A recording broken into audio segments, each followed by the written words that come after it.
Mr. Elon Musk.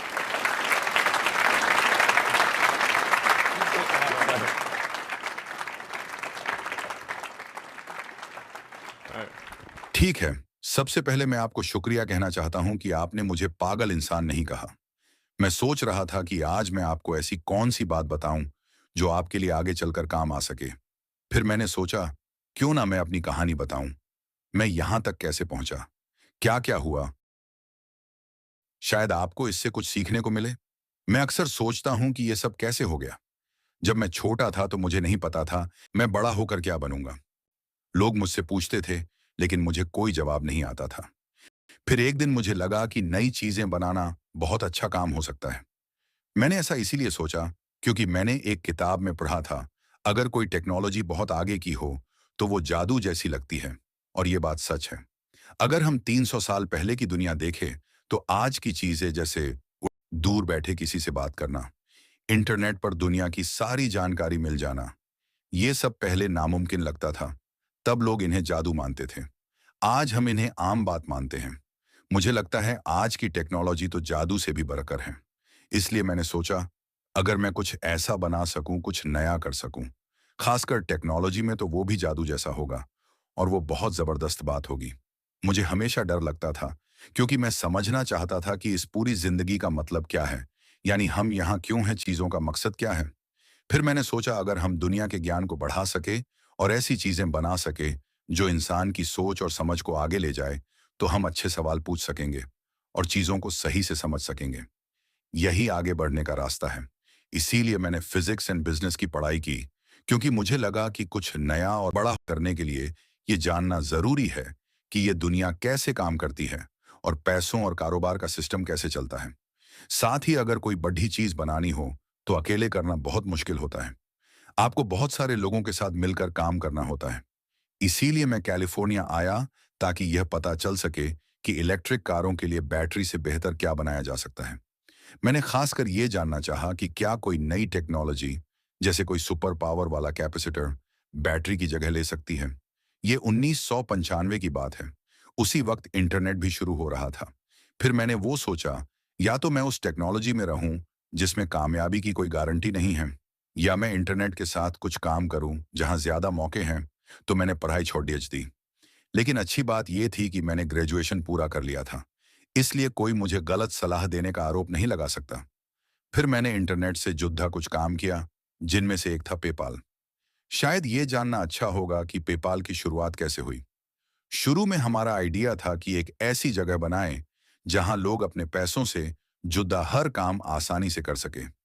हमने एक छोटा सा फीचर भी बनाया था, ईमेल से पेमेंट करना।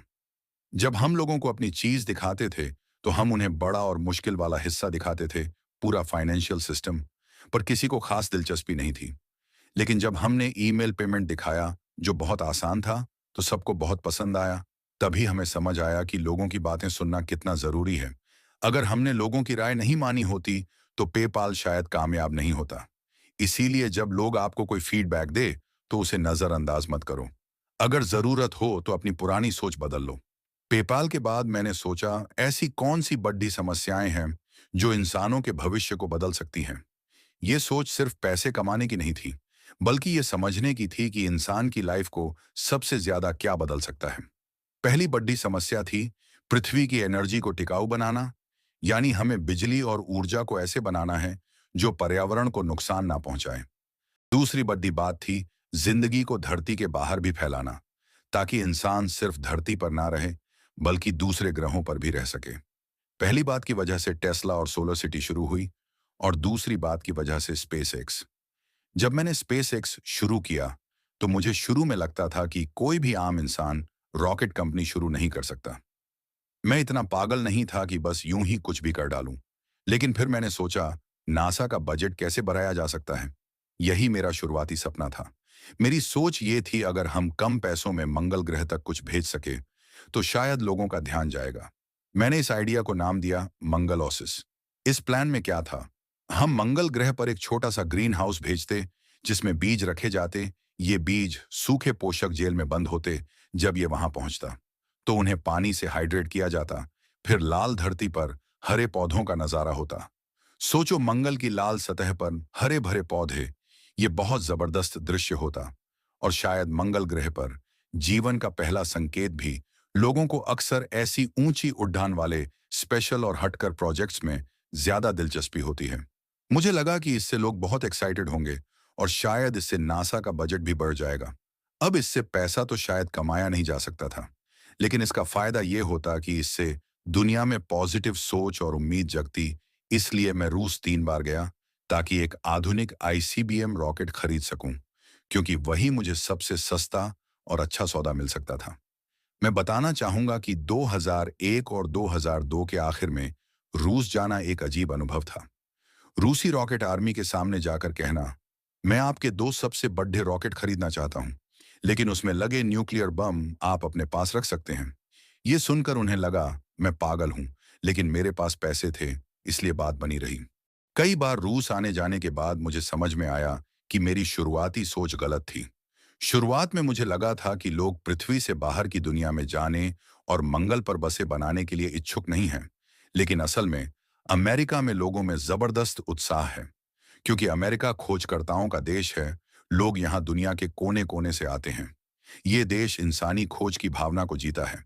मगर अगर लोगों को लगता है कि कोई चीज नामुमकिन है या उससे सरकारी बजट बर्बाद हो जाएगा, तो वे उसका समर्थन नहीं करते। तीसरी रूस यात्रा के बाद मैंने तय किया कि अब हमें खुद इस स्पेस ट्रांसपोर्ट की समस्या को सुलझाने की कोशिश करनी चाहिए। और यहीं से स्पेस एक्स की शुरुआत हुई। ये फैसला मैंने उन सभी की सलाह के खिलाफ लिया जिनसे मैंने बात की थी। एक दोस्त ने तो मुझे रॉकेट फटने के बहुत सारे वीडियो दिखाकर डराने की कोशिश की, और सच कहूं वह पूरी तरह गलत भी नहीं था। शुरुआत बहुत मुश्किल थी। मैंने पहले कभी कोई असली चीज, फिजिकल प्रोडक्ट नहीं बनाई थी। हाँ, बचपन में मॉडल रॉकेट बनाए थे, लेकिन असली कंपनी चलाना कुछ और ही था। मुझे खुद सीखना पड़ा कि चीजें कैसे बनती हैं और सही लोगों की टीम कैसे बनाई जाए। हमने कोशिश की और 3 बार असफल हुए। रॉकेट साइंस में पासिंग मार्क्स का मतलब होता है 100% सही।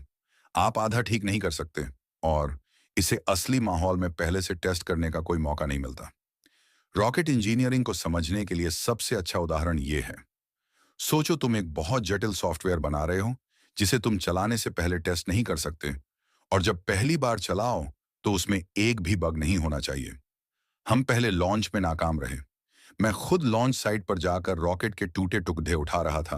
वो लम्हा काफी दुखद था, लेकिन हमने हर फ्लाइट से कुछ सीखा, और आखिरकार 2008 में चौथी उड़ान में हम रॉकेट को ऑर्बिट में पहुंचाने में सफल हुए। ये सब कुछ हम तब कर पाए जब हमारे पास बचे हुए थोड़े पैसे थे, और शुक्र है कि ऐसा हो गया। तो हमने फाल्कन 1 को आखिरकार कक्षा ऑर्बिट में पहुंचा दिया। इसके बाद हमने इसे और आगे बढ़ाया फाल्कन 9 की ओर, जो फाल्कन 1 से लगभग 10 गुना ज्यादा ताकतवर था। इसका थ्रस्ट लगभग 1 मिलियन पाउंड था। हम इसे भी सफलतापूर्वक कक्षा में भेजने में कामयाब हुए। फिर हमने ड्रैगन अंतरिक्ष यान बनाया, जो हाल ही में अंतर्राष्ट्रीय अंतरिक्ष स्टेशन आईएसएस से जुड़ने और सुरक्षित वापस लौटने में भी सफल रहा। ये मेरे लिए बहुत बड़ी राहत थी। अब भी कभी कभी मुझे यकीन नहीं होता कि ये सब सच में हुआ था। लेकिन इंसानियत को अगर सच में एक अंतरिक्ष जाने वाली सभ्यता बनना है, अगर हमें एक मल्टी प्लैनेट स्पेसीज बनना है, तो ये तो बस शुरुआत है। हमें इससे बहुत आगे जाना होगा। मुझे लगता है ये इंसानी चेतना को बचाने और फैलाने के लिए सबसे जरूरी कामों में से एक है। ध्यान देने वाली बात यह है कि पृथ्वी लगभग 4 अरब साल से है, लेकिन इंसानी सभ्यता, अगर हम लिखित इतिहास की बात करें, तो केवल 10,000 साल पुरानी है। और यह भी हम उदार होकर कह रहे हैं।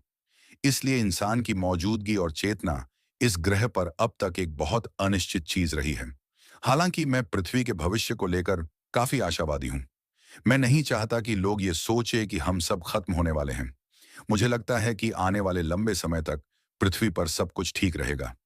जरूरी नहीं कि 100% गारंटी हो, लेकिन सबसे ज्यादा संभावना यही है। लेकिन अगर सिर्फ 1% भी खतरा है, तो भी हमें पूरी कोशिश करनी चाहिए कि हमारे पास बायोस्फीयर का एक बैकअप हो, यानी ऐसा एक और ग्रह जहां जीवन को आगे बढ़ाया जा सके। और मुझे लगता है ये बहुत जरूरी है। ऐसा करने के लिए हमें एक बड़ी सफलता की जरूरत है। एक ऐसी स्पेस ट्रांसपोर्ट सिस्टम जो पूरी तरह से रीयूजेबल हो और हमें तेजी से मंगल तक ले जा सके। ये एक मुश्किल काम है, नामुमकिन के बहुत करीब, लेकिन यही वो चीज है जिसे हम स्पेस एक्स के साथ हासिल करने की कोशिश कर रहे हैं। अब बात टेस्ला की करें तो टेस्ला का मकसद था दुनिया को यह दिखाना कि इलेक्ट्रिक कारें क्या कर सकती हैं। लोगों की सोच गलत थी। उन्हें लगता था कि इलेक्ट्रिक गाड़ियां सिर्फ धीमी, बदसूरत और छोटे रंगे वाली होती हैं, जैसे गोल्फ कार्ट। इसी सोच को बदलने के लिए हमने टेस्ला रोडस्टर बनाया, एक तेज, खूबसूरत और लंबी दूरी तक चलने वाली कार। कई बार ऐसा होता है कि आप पेपर पर कुछ भी दिखा दो, गणनाएं सही हैं, सब कुछ फिट है, लेकिन जब तक आप असल में कोई चीज बनाकर लोगों को ना दिखाओ, तब तक वे मानते ही नहीं। इसलिए मेरा मानना है कि अगर आप कोई कंपनी शुरू करना चाहते हैं, तो सबसे पहले एक ऐसा प्रोटोटाइप बनाइए जो चल सके, चाहे वो थोड़ा कच्चा हो। पावर पॉइंट पर तो हर चीज बेहतरीन लगती है, लेकिन असली चीज तभी दिखती है जब वो चलाकर दिखे। रोडस्टर के बाद लोग कहने लगे, हाँ ठीक है, आपने एक छोटी महंगी स्पोर्ट्स कार बना दी, पर क्या आप कोई असली कार बना सकते हैं? तो हमने कहा ठीक है, वो भी बना देंगे। अब हम ला रहे हैं मॉडल एस, एक 4 डोर सेडान जो एकदम असली बड्ढी और कमर्शियल कार होगी, और शायद इन सब से कुछ ना कुछ सीखने को भी मिलेगा। लेकिन सबसे जरूरी बात जो मैं आपसे कहना चाहता हूं, वो ये है, आप लोग 21वीं सदी के जादूगर हैं। अपने रास्ते में किसी चीज को मत आने दो। कल्पना की कोई सीमा नहीं है। जाओ और कुछ जादू करो। धन्यवाद।